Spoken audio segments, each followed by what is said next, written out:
سورۃ الطلاق، سورت نمبر 65 آیات نمبر 6 تا 7۔ اس سے پہلے جو باتیں گزرے ہیں مطلقہ عورتوں کی قسمیں اور ان کی مختلف عدت کا بیان ہوا، کیونکہ مطلقہ عورتوں کے لیے نکاح ثانی سے پہلے مقررہ عدت گزارنا ضروری ہے۔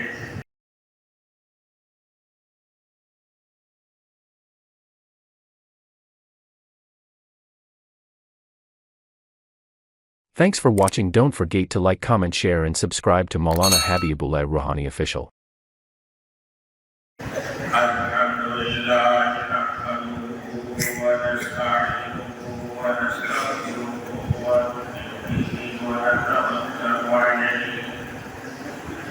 ونعوذ بالله من شرور أنفسنا ومن سيئات أعمالنا، من يهد الله فلا مضل له ومن يضلل فلا هادي له، ونشهد أن لا إله إلا الله ونشهد أن سيدنا ونبينا وشفيعنا وحبيبنا ومولانا محمدا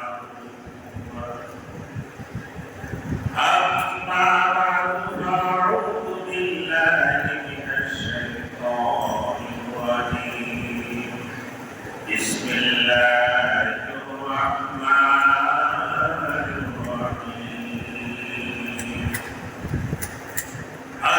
أسكنوهن من حيث سكنتم من وجدكم ولا تضاروهن لتضيقوا عليهن، وإن كن أولاد حمل فأنفقوا عليهن حتى يضعن حملهن، فإن أرضعن لكم فآتوهن أجورهن، وابتغوا بينكم بمعروف، وإن تعاسرتم فسترضع له أخرى، صدق الله المولانا العظيم۔ میرے محترم دوستوں اور بزرگوں، سورۃ الطلاق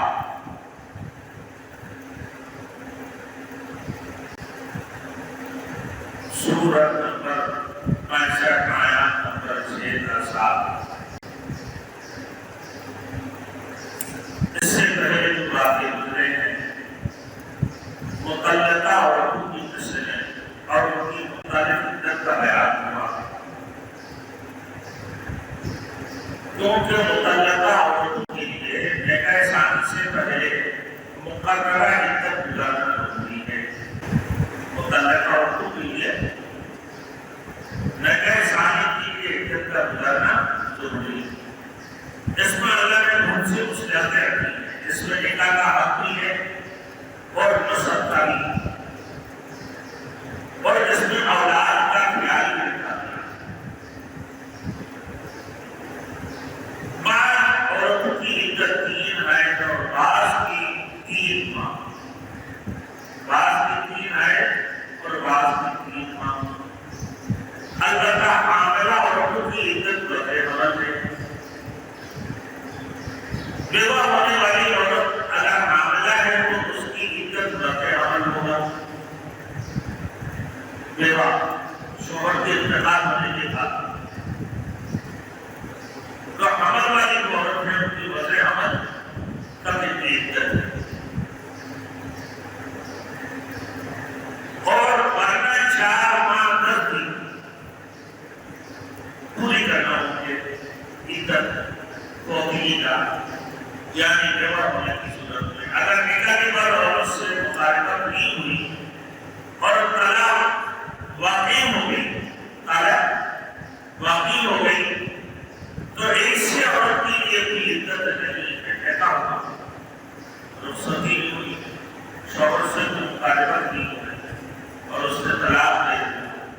اس صورت میں مہر تو نصف بنتے ہیں، حق میں نصف ادا کرنا ضروری ہے، لیکن عدت کی جہاں تک بات ہے ان کی یہ عدت نہیں ہے، وہ جب چاہے ایسا کر سکتی ہے۔ آپ میرے اس بات کی درس میں دوران عدت متعلقہ عورت کی رہائش اور ان کی خرچہ، اور اگر شیخا بچے ہیں تو شیخا بچے کی پرورش کا قانون بھی آزمائش ہے۔ جس عورت کا خامد فوت ہوئی ہے اس کی خرچہ کا ثواب پائیداری نہیں ہوتا، خامد کی انتقال ہو گئی، عورت لو ان کی چھوٹے سے معصوم بچے ہیں، اب ان کی خرچہ کے بارے میں کوئی بات نہیں، کیونکہ وہ تو بظاہر وہ بچہ اپنے باپ کی چھوڑے ہوئے جائیداد کی صداقت ہے کہ وراثت میں وارث میں شامل ہوئے،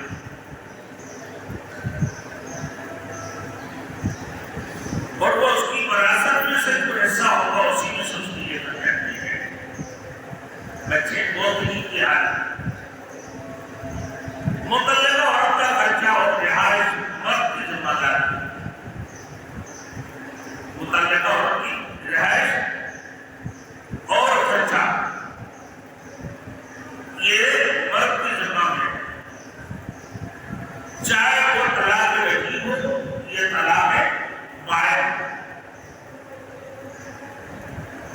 دونوں صورت میں یا تین طلاق واقع ہو، یہ صورت ایک طلاق رجعی، دوسرے طلاق بائن، تیسرے نمبر طلاق مبدلہ، یعنی تین طلاق ہونے کی صورت۔ ائمہ کرام کی اب طلاق مبدلہ ہونے کی صورت میں ائمہ کرام کے کچھ اختلافات ہیں۔ امام مالک اور امام شافعی فرماتے ہیں کہ مطلقہ عورت کو دوران عدت صرف رعایت ہے، یہ امام مالک اور امام شافعی رحمۃ اللہ علیہ ہیں۔ خرچہ کی ذمہ داری عورت پر نہیں ہوگی، صرف رہائش کی خرچہ نہیں ہوں گے امام مالک اور شافعی کی نزدیک، اور امام ابو حنیفہ رحمۃ اللہ علیہ کے مسلک یہ ہے کہ رہائش اور خرچہ دونوں صورتیں دی ہے۔ ہمارے مسلک جو ہے ہم مسلک حنفی یہ اعتبار سے امام ابو حنیفہ رحمۃ اللہ علیہ کے تقلید والے ہیں، مسلک حنفی والے ہیں۔ امام ابو حنیفہ رحمۃ اللہ علیہ کے نزدیک رہائش اور خرچہ دونوں دیتے ہیں، امام مالک کے نزدیک اور امام شافعی کے نزدیک صرف رہائش کا خرچہ نہیں ہے۔ امام احمد رحمۃ اللہ علیہ فرماتے ہیں کہ رہائش اور خرچہ میں سے کوئی سہولت بھی نہیں دی جائے گی، چار باتیں۔ امام احمد کے نزدیک نہ رہائش ہے نہ خرچہ ہے، امام مالک کے نزدیک صرف رہائش ہے خرچہ نہیں ہے، امام ابو حنیفہ رحمۃ اللہ علیہ کے نزدیک رہائش بھی خرچہ نہیں، امام احمد رحمۃ اللہ علیہ نے منع فرمایا۔ تو امام احمد رحمۃ اللہ علیہ اس بات کی دلیل پیش کرتی ہے کہ آپ نے حضرت فاطمہ بنت قیس والی حدیث سے استدلال کیا کہ جس کو حضور صلی اللہ علیہ وسلم نے نہ رعایت فرمائی نہ خرچہ، مگر حضرت عائشہ رضی اللہ تعالیٰ عنہا، حضرت عمر اور حضرت عبداللہ بن مسعود اس حدیث پر عمل نہیں کرتے، وہ فرماتے ہیں کہ ہم تو کتاب اللہ اور سنت رسول پر عمل کریں گے، جن کی روح سے متعلقہ عورت رہائش اور خرچہ حاصل کرنے کی حقدار ہے۔ بات چار ہوئی ہے،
مطلب یہ ہے کہ ہم نے اللہ کی قرآن اور رسول کی حدیث دونوں کو پورا کریں گے، صرف حدیث کو پڑھیں۔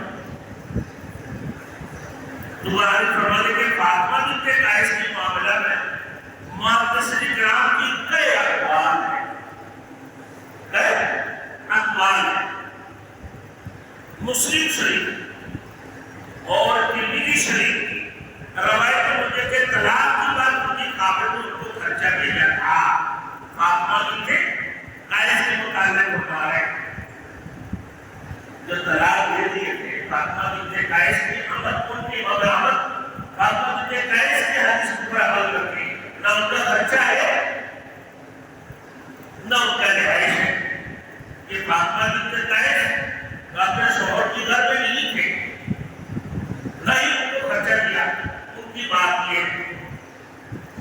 اب حضرت عائشہ صدیقہ رضی اللہ تعالیٰ عنہا عمر فاروق ابن مسعود رضی اللہ عنہ فرماتے ہیں کہ ہم تو کتاب اللہ اور سنت دونوں کو پر عمل کریں گے۔ بات یہ ہے حضرت فاطمہ بنت قیس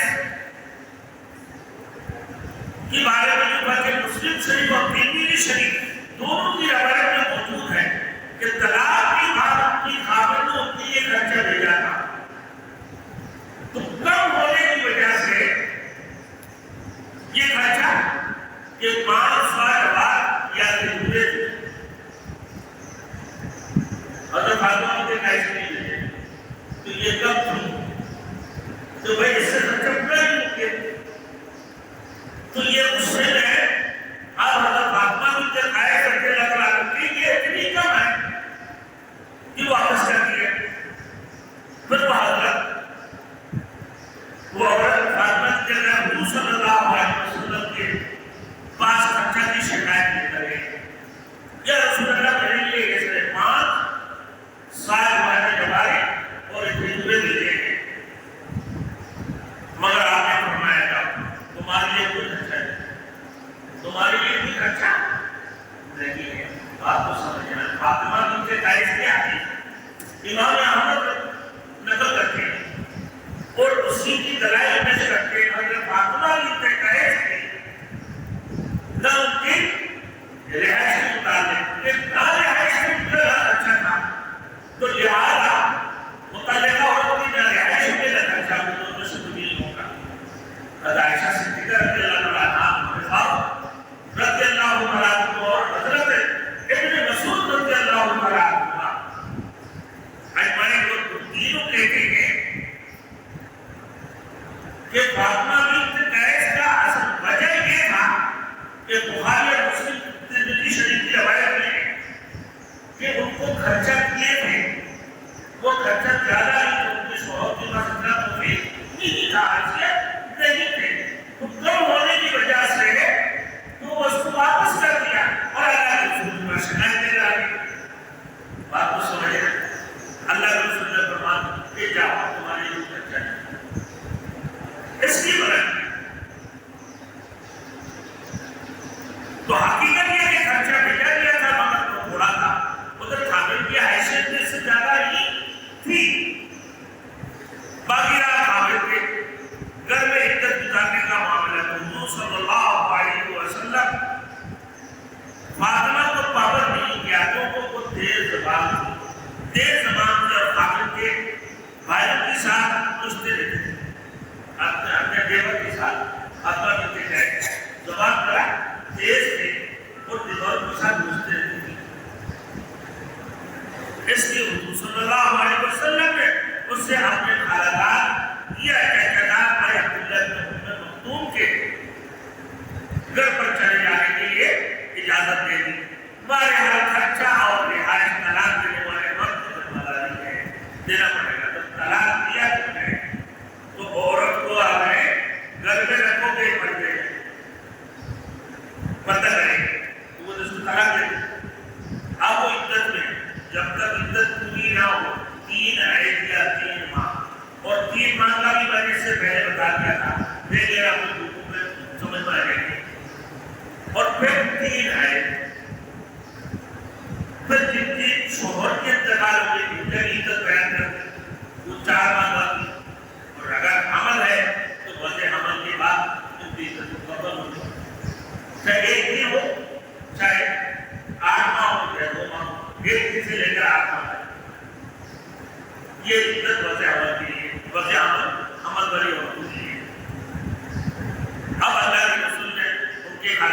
بچے سلام ہے انہیں تم کی گھر میں رہائش کے لیے فرما دیا اجازت دے. بہرحال فتوا اس بات کے اوپر ہے. امام ابو حنیفہ رحمۃ اللہ علیہ نے فرمایا کہ طلاق مطلقہ عورت کی خرچہ اور رہائش دونوں شوہر کے اوپر لازمی ہے. شوہر دے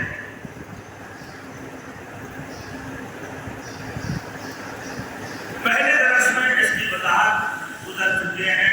لا تخرجوهن من بيوتهن ولا يخرجن کہ نہ ان کو نکالو ان کی گھر سے نہ انہیں نکلنا نہیں چاہیے عورت کو اور ان کو نکالنا نہیں چاہیے. عورت کو خاموشی سے اپنے شوہر کی گھر میں رہ شوہر سے پردہ کرتے ہیں. نہ تم ان کو گھر سے نکالو نہ وہ خود نکالنے کی کوشش کریں. یہاں پر اللہ نے خاص طور پر حکم دیا من حيث سكنتم من وجدكم ولا تضاروهن لتضيقوا عليهن. جہاں تم رہتے ہو مطلقہ عورتوں کو بھی اپنے حیثیت کے مطابق وجہ رکھے. جہاں تم رہتے ہو مطلقہ عورت کو بھی اپنے حیثیت کے مطابق وجہ رکھے. اس کے علاوہ اگر تین طلاقیں واقع ہو جو تو عورت کے لیے پردہ کا انتظام بھی ہونا چاہیے. یہ بات ہے پردہ کی بات آ گئی کہ کس وقت پردہ کہ بھائی ایک طلاق کی رکھی ہے تو پردے سے نہیں ہے اور تین طلاق مطلقہ کا ہو گئی تو دوبارہ شوہر سے تو نکاح کر ہی نہیں سکتی ہے. وہ تین آئے بنانے کے بعد بھی جب تک اس کا حلالہ نہ ہو. آپ یہ بتا رہے نا عورت کے لیے پردہ کا انتظام نہیں ہونا چاہیے کیونکہ آپ رجوع کی گنجائش باقی نہیں رہے اور مرد و زن میں مکمل جدائی ہو چکی ہے. ہاں طلاق پائنا ملی نکاح کا اختیار تو ہے. طلاق رکھی یا طلاق پائے نہیں عدت گزارنے کے بعد دوبارہ نکاح کرنے کا موقع ہے کہ دوبارہ نکاح کر سکتے اس کی عورت سے. اور باتیں اسے بھی ہوتی ہیں بھائی بوڑھے ہو گئے ان کے غصے آ گئے پتہ نہیں بچے ساتھ بچے کا ماں ہے وہ باپ ہے اب ایک دم سے غصے میں آ گیا اپنے بیٹی کو طلاق دے دی. اب وہ عورت کہاں جائے نہ مہنگی ہے ان کے لیے نہ اور کوئی راستے ہیں. وہ بوڑھے اس کی بھی حالت آخری وقت میں ہے. اب بڑھاپا میں اسے ہو جاتی ہے تقریباً. میں نے دیکھا وہ ہمارے پاس آیا ایسے مسئلے مسائل وہاں اچھے بچے ہمارے ایک شاگردہ کا بھی اسے ہوا. وہ بھی کو اپنے گھر میں رہے بیٹھے لوگ جو ہے ان کے بیٹے بیٹی ہیں وہ پردے میں رہے آپ اپنے پردے میں رہے. تو میں نے دیکھا ہوں جب پوچھا تو کیا میں نے بولا کیسے رکھتے ہو بولے آپ کو یہ کمرہ رہتے کرتے آپ کو وہیں کھاتے پیتے آپ کو وہیں لا کے دے دیتے کھانے اور آپ اپنے کمرے میں گھر میں ہوتے ہیں. وہ مصیبتیں کرتے ہو بھائی. سب سے بری چیز انتہائی بری خصلت جو ہے طلاق ہے. آپ فرما دیں کہ جہاں تم رہتے ہو وہی متعلقہ عورت جس کو تم نے طلاق دے دی تمہارے لیے اس کو وہی رکھو لیکن اس کو تنگ نہیں کرنا. اس کو ایجا دے کے وَلَا تُضَارُوهُنَّ لِتُضَيِّقُوا عَلَيْهِنَّ تو ان کو ایسی کبھی نہ پہنچاؤ کہ ان پر تنگی ڈال دو تاکہ وہ خود ہی چھوڑ کر چلی جائے.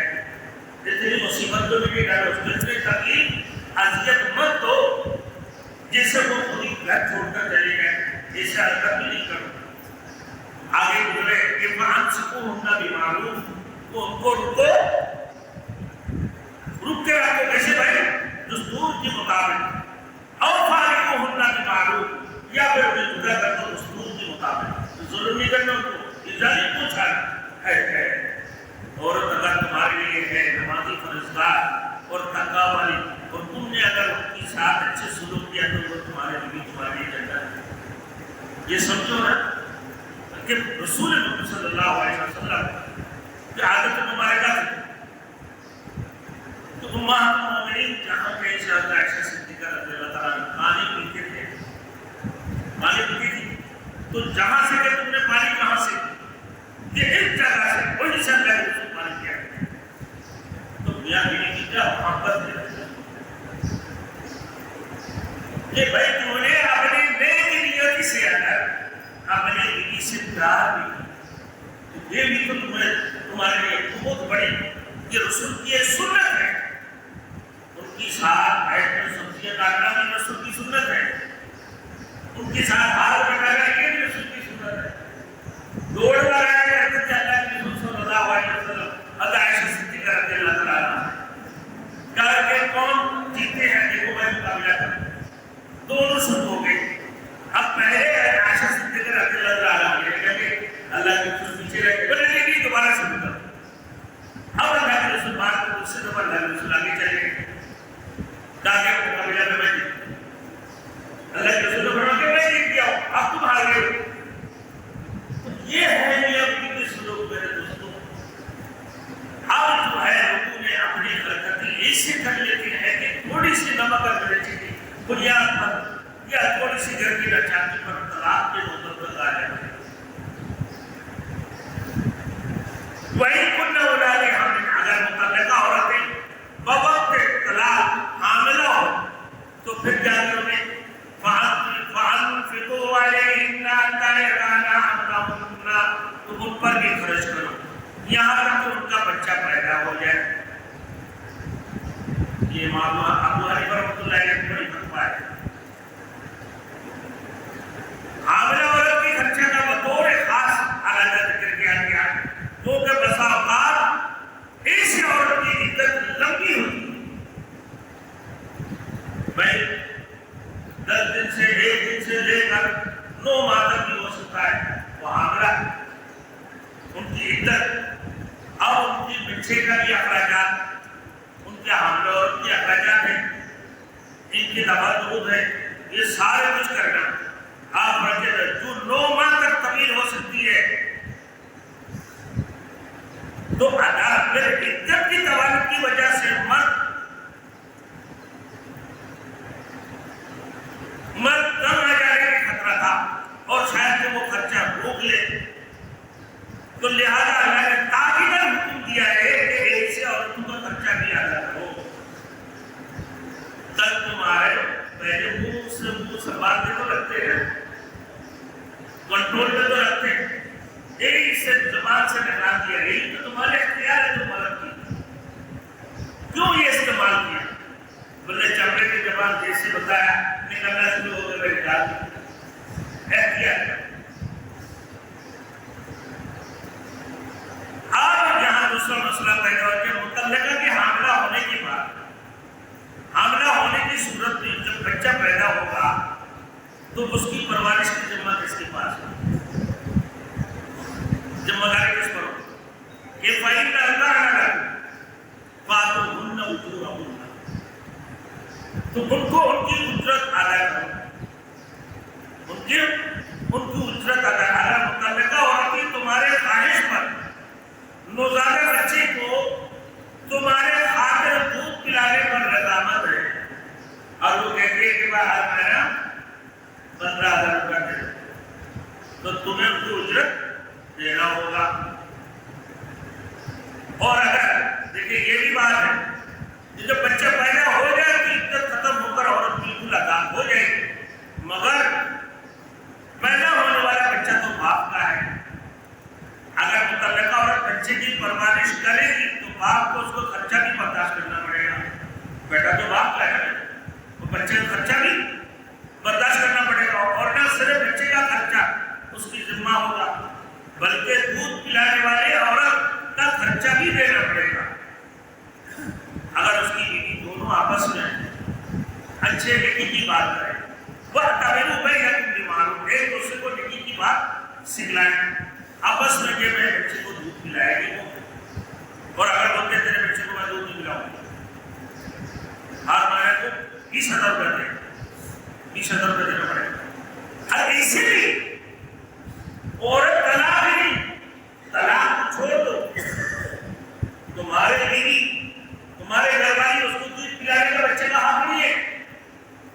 اگر وہ کہتی ہے لیکن ماں ہے، بچی کا پرورش کرتی ہے، کتنی تکلیفیں برداشت کرتی ہے، جب تم ضد پر آتے ہو عورت بھی ضد پر آ سکتی ہے، وہ تمہارے کھانا پکانے کا یا پھر تمہارے بچوں کی پرورش کرنے کو اس کی ذمہ نہیں ہے، فاصی رکھ لے۔ اگر دودھ وہ پلا دیے تو تیرے بچے کو میں دودھ پلا دی ہوں، ہر مہینہ کو میرے کو 20,000 روپے خرچہ دینا پڑے گا۔ لیکن ماں تو ماں ہے بھائی، رحم دل والے، جب میں بچے کو دودھ بھی پلاتی اور عورت کیسے ہوگی کہ دودھ بھی پلائے؟ لیکن جب مرد ضد پر آتے ہیں عورت بھی ضد پر آ سکتی ہے۔ میرے مقصد یہ ہے مگر دونوں آپس میں نیکی کی بات کرو، سلجھنے والی بات کرو، بگاڑنے والی بات مت کرو۔ جب سلجھانے والی بات کرو گے تو عورت تمہارے بچے کو دودھ بھی پلائے گی، تمہارے لیے کھانا بھی پکائیں گے۔ اب نمک مرچی تیز ہو تو تمہیں برداشت کرنے پڑے، ایسے بھی تم ڈنڈے اٹھا دو۔ پھر میرے دوستوں دودھ پلانے کا مسئلہ، اگر وہ عورت دودھ بھی پلاتی ہے ضد پر متعلقہ عورت، تو اور کسی سے دودھ پلانے کا انتظام کرے، اور کوئی عورت تو اس کی شوہر اس کی حیثیت کے مطابق ان کو خرچہ دے۔ اور اگر اللہ نے اس کو خوب مال دولت دی ہے نہ بھائی، تو وہ اس عورت کے لیے کہ دودھ پلانے کی بجائے تو اچھے خاصا اس کے لیے خرچہ کر لے، اس کی اپنا حیثیت کے مطابق۔ اور اگر اتنی توفیق نہیں ہے، اگر وہ شوہر نہیں دے سکتا، اس کی بات حیثیت نہیں ہے، یہ بیلچی چنسیاں اور کچھ ہے، کمانا نہیں ہے، حرام گھر کے اندر لیٹے اپنا وقت گزارتا ہے، ایسے سست شوہر کے لیے کیا کہتے ہیں کہ اور کوئی ان کا دشا ادا کر دے اس عورت کے لیے، تاکہ بچے کا بھی چلے عورت کے بھی چلے، دونوں خرچہ برداشت کر سکے۔ وہی کہا سا تو فصل جو نہ ہو اکرا، اگر تم آپس میں عزت اور سختی کرو یعنی کسی سمجھوتے پر نہ پہنچ سکو تو پھر بچے کو کوئی دوست یا عورت دودھ پلائے، اگر ذات کے لیے نہ اولین حق مانی کا ہے، لیکن کسی پیچیدگی کی وجہ سے کسی دوست عورت سے بھی دودھ پلایا جا سکتا ہے، مگر بچہ ماں کے پاس ہی رہے گا۔ بچہ کہاں رہے گا بھائی؟ ماں کے پاس۔ البتہ دودھ پلانے والی کا خرچہ باپ کو برداشت کرنا ہوگا، اور اگر نہیں ہے لِيُنْفِقْ ذُو سَعَةٍ مِنْ سَعَتِهِ، بہرحال دوران عدت یا رضا نہ بچے کو عدت کی وقت اور دودھ پلانے کے خرچے کے مطابق فرمایا کہ لِيُنْفِقْ ذُو سَعَةٍ مِنْ سَعَتِهِ، اگر آدمی صاحب حیثیت ہے تو وہ اپنی حیثیت کے مطابق معقول خرچہ کرے اور اس سلسلے میں بخل نہ کرے کسی بھی صورت سے۔ وَمَنْ قُدِرَ عَلَيْهِ رِزْقُهُ، اور جس پر روزی تنگ کر دی گئی ہے، یعنی اگر وہ آدمی غریب ہے، صاحب حیثیت نہیں ہے، صاحب حیثیت نہیں ہے، تو اس صورت میں فَلْيُنْفِقْ مِمَّا آتَاهُ اللَّهُ، بس اس میں سے خرچ کرے جو اللہ نے اسے دیا ہے۔ مطلب یہ ہے کہ اگر وہ تنگ دست ہے اور اس سے اس کی حیثیت کے مطابق ہی خرچہ طلب کیا جائے گا تو اس کو کیا کرے گا بھائی؟ دوسرے بھی ادا کرے۔ فقہائے کرام اور مفسرین کرام یہ بھی فرق ہے، بچے کو دودھ پلانے کی صورت میں عورت کا خرچہ تو مرد کے ذمے ہوگا، اور اگر عورت کو خادم کی ضرورت ہو تو اس کا خرچہ بھی مرد کو برداشت کرنا پڑے گا۔ ماسی کی ضرورت بھی پڑے، خادم کی ضرورت بھی پڑے، تو اس صورت میں بھی بہرحال خرچہ آدمی کی مالی حیثیت کے مطابق ہے، کیونکہ اللہ کا فرمان لا یکلف اللہ نفسا الا ما آتاہا، اللہ تعالیٰ کسی آدمی کو اس کو عطا کرتا مال سے زیادہ تکلیف نہیں دیتا۔ شوہر کے پاس نہیں ہے، اپنا حیثیت کے مطابق دیتے ہیں، اگر ہوگا تو اس کے لیے مفلاتی نہ کرے، خود کھول کر اس کے لیے خرچہ کرے، اور اگر اس کی بات بالکل بھی نہیں ہے تو دوسرا کوئی جس کو اللہ نے عطا کی ہے وہ اس کے لیے خرچہ کرتے ہیں، اپنے عزیز و اقارب میں رشتہ داروں میں سے کوئی بھی اس کو اٹھا لے۔ لا یکلف اللہ نفسا الا وسعہا، اللہ تعالیٰ کسی شخص کو اس کے اطاعت سے زیادہ خرچہ تکلیف میں نہیں ڈالتا، مگر انسان مکلف کو اس کی استطاعت کے مطابق ہی ناپابند کیا گیا. اب اللہ نے فرمایا سیجعل اللہ بعد عسر یسرا، تو اللہ تعالیٰ اس تنگی کی بات آسانی بھی بنا دے گا. پھر تنگی اور خوشحالی، بیماری، تندرستی، ترقی، تنزل وغیرہ سب کچھ اللہ تعالیٰ کی قدرت میں ہے. اللہ جیسے چاہے اسے کر سکتا ہے. آج تم غریب ہو تو کل تم غنی بھی ہو سکتے ہو. آج تم محتاج ہو کل اللہ رب العزت میں مالدار بھی بنا سکتے ہیں. تو خوشحالی، تنگی، بیماری، تندرستی، جتنے بھی کچھ ہے سب کچھ اللہ کی طرف سے ہے. تو ہمیں اللہ کی طرف متوجہ ہونا چاہیے کہ بھائی اس کی خرچہ کو نہ کرو. سب سے پہلے تو بات یہ ہے کہ بھائی کہ آپ آدمی ہو، اللہ رب العزت آپ کو ایک ہی اختیار دیا ہے کہ بھائی یہ 3 الفاظ طلاق کی. آپ تم اپنے زبان کو ذرا قابو رکھ کے بولو. نوجوانوں سمجھ لو کہ میاں بیوی کیا چیز ہے. اور بعض وقت تو 8 بچے کی صورت میں بھی نہ عورتوں کو طلاق دے دیتے، بیچاری کہاں جائے. اس میں لوگ ان کی ساتھ شیطان شامل ہو جاتے ہیں. یہ ابلیس سے بھی بدتر ہے، اس سے حرکتیں کرنے والے. تھوڑی باتوں کے اوپر لڑنا جھگڑنا، میرے دوستوں تھوڑے لمبے پنچایتیں کھڑے کر دینا، یہ انتہائی بری عادت ہے. اللہ پاک ہم سب کو زوجین کی حقوقیت کو سمجھنے کی توفیق عطا فرمائے. وہ آخر دعوانا الحمدللہ.